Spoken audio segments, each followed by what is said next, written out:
Olá, professores, sejam bem-vindos a mais uma dica de prática pedagógica da professora Ana Cláudia.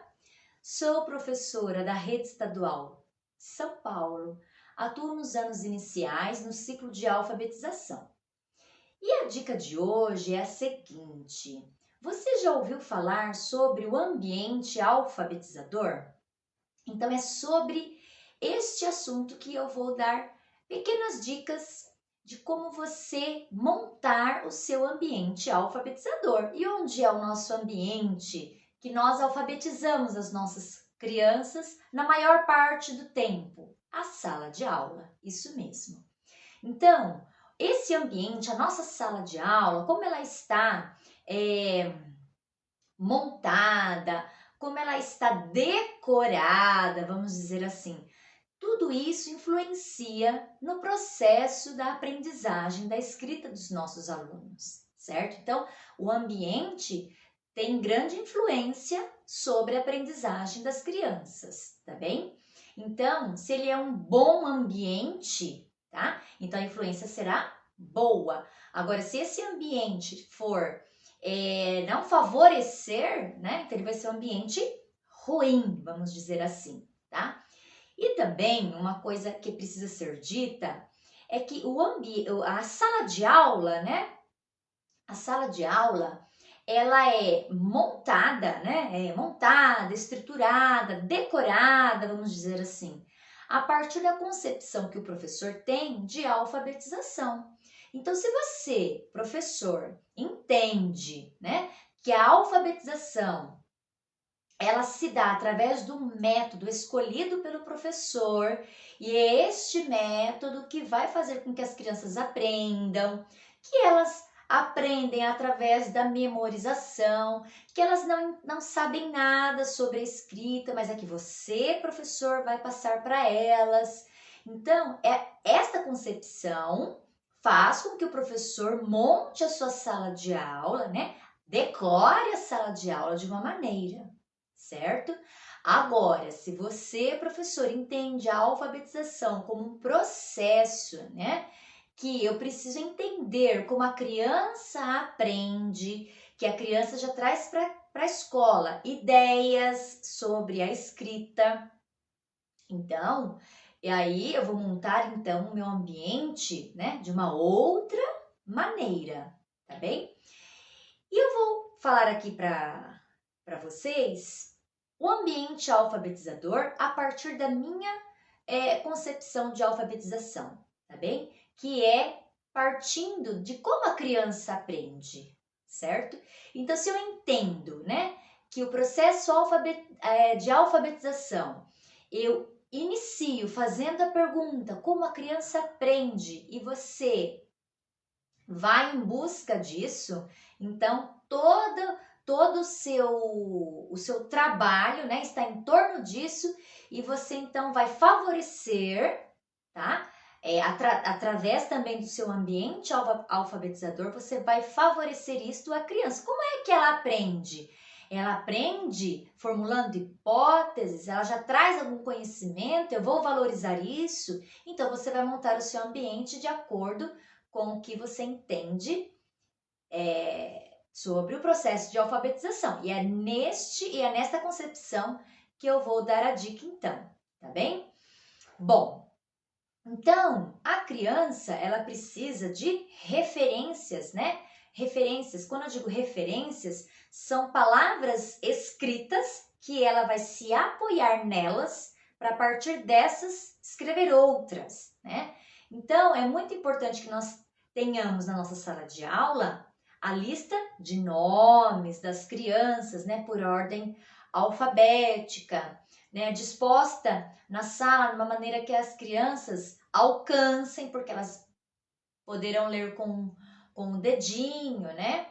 Então, a lista de nome das crianças e que isso seja sempre usado, né, pelo professor, seja explorado pelo professor e pelas crianças também. Então, a lista de nomes é imprescindível estar na sala de aula, porque também é um recurso, né, didático, é uma escrita imutável, né? Então, a criança sabe que aquilo lá nunca vai mudar. Então, ela sempre vai se apoiar no nome para, a partir dele, escrever outras palavras, certo? Então, a lista de nomes sempre precisa estar na sala de aula. O alfabeto, logicamente, né? O alfabeto parecido com as letras que estão aqui atrás de mim, sem aquelas cheias de bichinhos enfeitadas. Por quê? Para que a criança possa ver certinho o traçado das letras, que nada atrapalhe, né?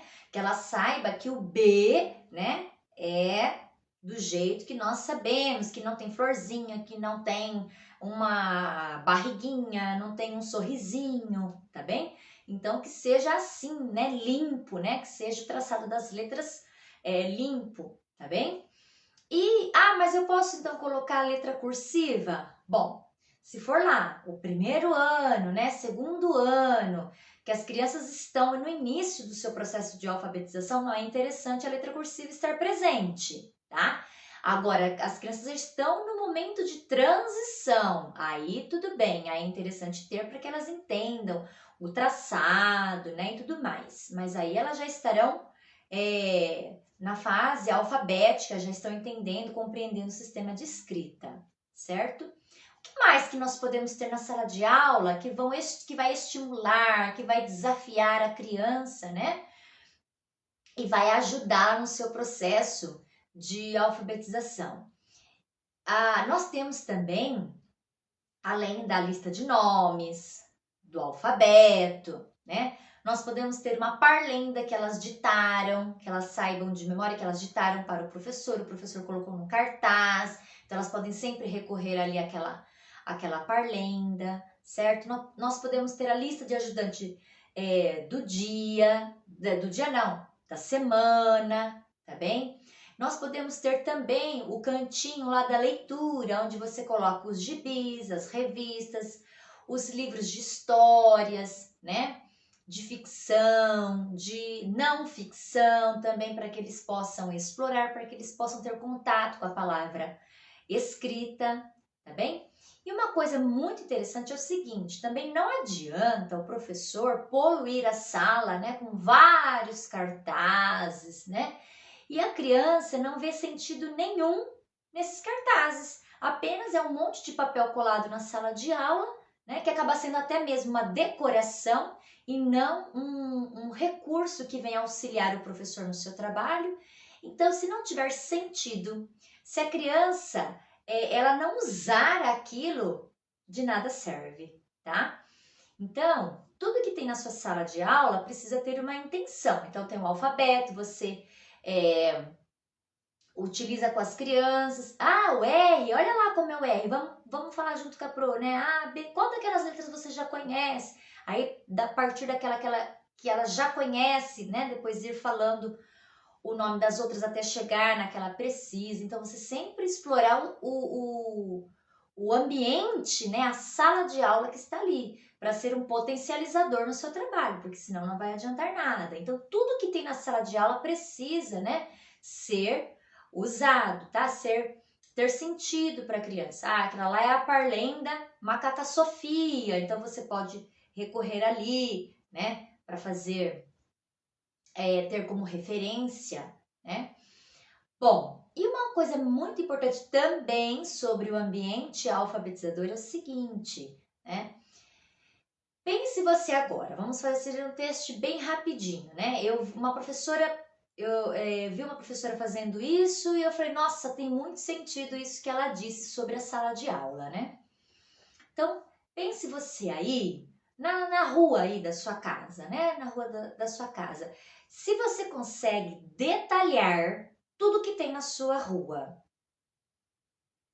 Nós não conseguimos detalhar tudo que tem na rua, né? Por exemplo, na minha rua tem árvores, mas se eu tiver que falar agora para você quantas árvores tem na minha rua, né? Na quadra, eu não consigo. Eu vou chutar um número, mas exatamente, detalhadamente, até as cores, né? Dos portões, dos muros, se tem lixeira, quantas lixeiras tem. Eu sei que tem, mas eu não consigo detalhar, assim, falar certinho. Por por que que isso acontece? Porque a gente passa todo dia você passa por ali e aquilo vai deixando de ser tão importante. Você passa ali e já não te chama mais atenção, tá? É nesse ponto que eu quero chegar com você.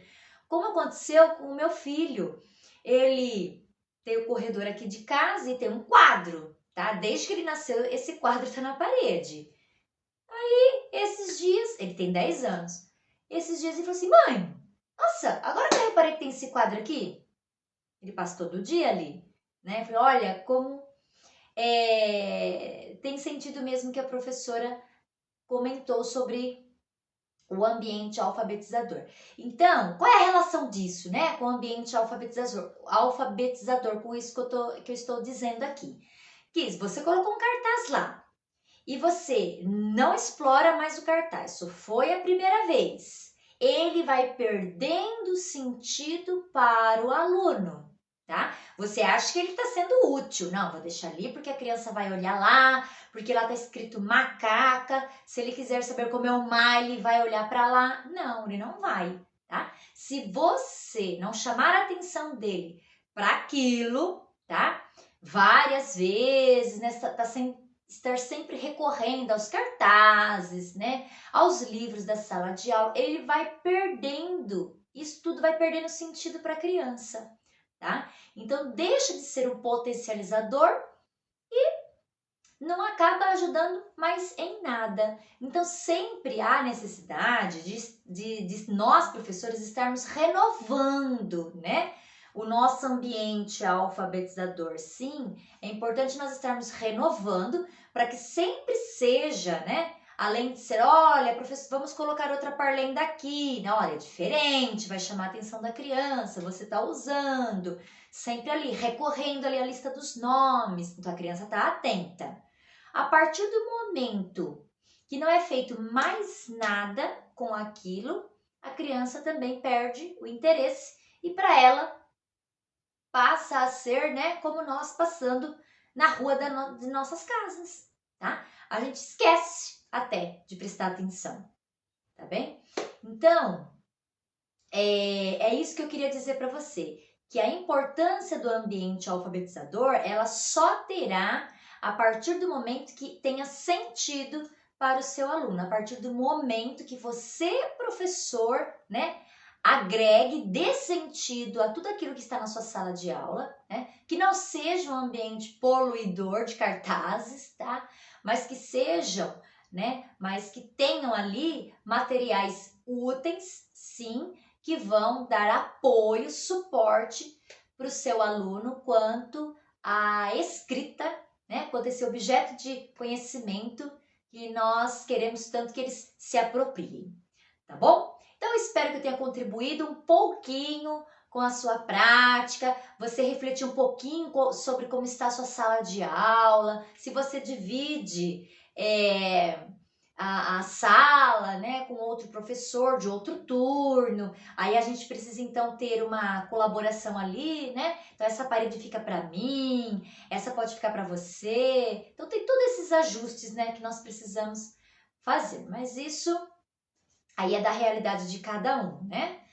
Bom, mas enfim, espero então que eu tenha contribuído, tá bem? Com você. E volto, se Deus quiser, na próxima quarta com mais uma dica de prática pedagógica, certo? Tchau, tchau, até mais!